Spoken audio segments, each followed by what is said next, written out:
Kaya syempre, ito pong short video natin para sa mga nagtatanong natin na viewers kung paano ba mag-trade kay Tierlu.com. So syempre, pwede nyo po yung gawin through Binance using P2P.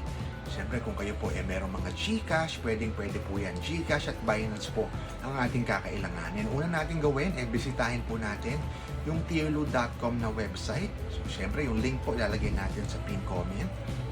So, dito po sa Tierlu website, nakalagay dito yung step 1, step 2, step 3, hanggang sa kung paano po natin makukumpleto yung ating trade using Tierlu.com.